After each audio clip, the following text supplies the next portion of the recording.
Once upon a midnight dreary, while I pondered, weak and weary, over many a quaint and curious volume of forgotten lore, while I nodded, nearly napping, suddenly there came a tapping, as of some one gently rapping at my chamber door. "'Tis some visitor," I muttered, tapping at my chamber door. Only this, and nothing more. Ah, distinctly I remember, it was in the bleak December, and each separate dying ember wrought its ghost upon the floor. Eagerly I wished the morrow. Vainly I had sought to borrow from my book surcease of sorrow, sorrow for the lost Lenore, for the rare and radiant maiden whom the angels name Lenore, nameless here for evermore. And the silken, sad uncertain, rustling of each purple curtain thrilled me, filled me with fantastic terrors never felt before, so that now to still the beating of my heart I stood repeating, "'Tis some visitor entreating entrance at my chamber door, some late visitor entreating entrance at my chamber door. This it is, and nothing more." Presently my soul grew stronger, hesitating then no longer, "Sir," said I, "or Madam, truly your forgiveness I implore. But the fact is, I was napping, and so gently you came rapping, and so faintly you came tapping at my chamber door, that I scarce was sure I heard you." Here I opened wide the door. Darkness there, and nothing more. Deep into that darkness peering, long I stood there wondering, fearing, doubting, dreaming dreams no mortal ever dared to dream before. But the silence was unbroken, and the darkness gave no token, and the only word there spoken was the whispered word, "Lenore." This I whispered, and an echo murmured back the word, "Lenore." Merely this, and nothing more. Then into the chamber turning, all my soul within me burning, soon I heard again a tapping somewhat louder than before. "Surely," said I, "surely that is something at my window lattice.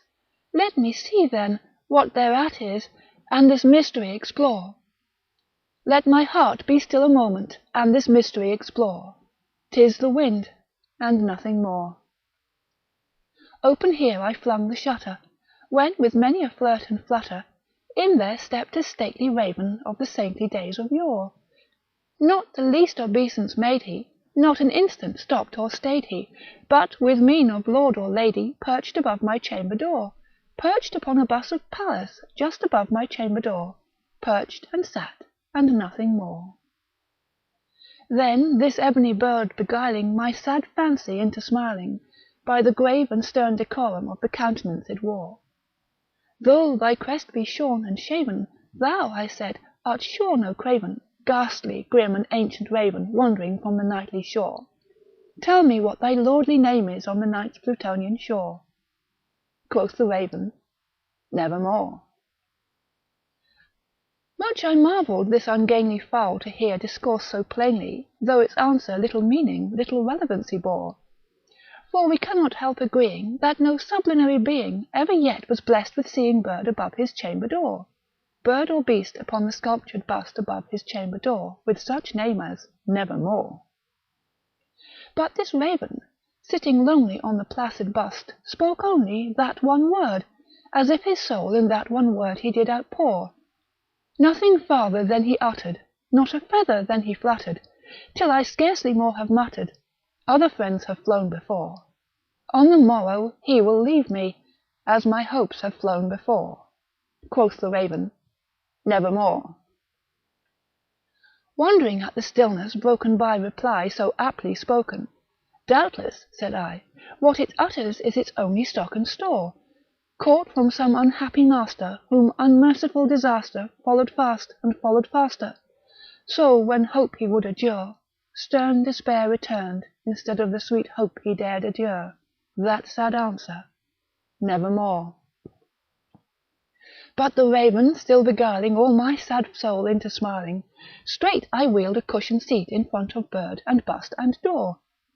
Then upon the velvet sinking, I betook myself to linking fancy unto fancy, thinking what this ominous bird of yore, what this grim, ungainly, ghastly, gaunt and ominous bird of yore meant in croaking Nevermore. This I sat, engaged in guessing, but no syllable expressing to the fowl whose fiery eyes now burned into my bosom's core. This and more I sat divining, with my head at ease reclining on the cushion's velvet lining that the lamplight gloated o'er, but whose velvet violet lining with the lamplight gloating o'er she shall press, nevermore.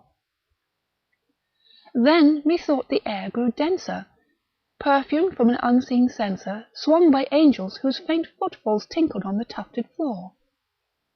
Wretch, I cried, thy God hath lent thee, by these angels he hath sent thee, respite and nepenthe from thy memories of Lenore.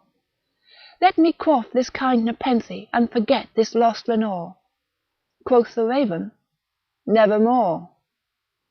Prophet, said I, thing of evil, prophet still if bird or devil, whether tempter sent, or whether tempest tossed thee here ashore, desolate, yet all undaunted, on this desert land enchanted, on this home by horror haunted.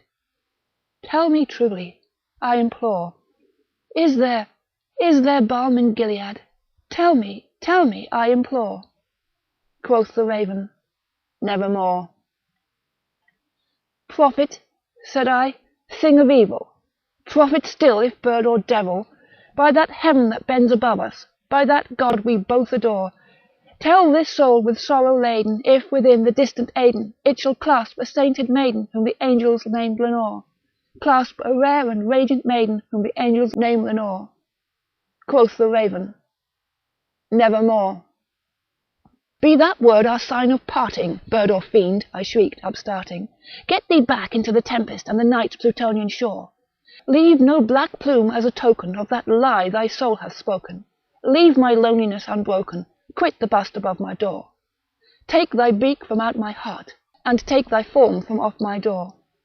Quoth the raven, nevermore. And the raven, never flitting, still is sitting, on the pallid bust of Pallas just above my chamber door.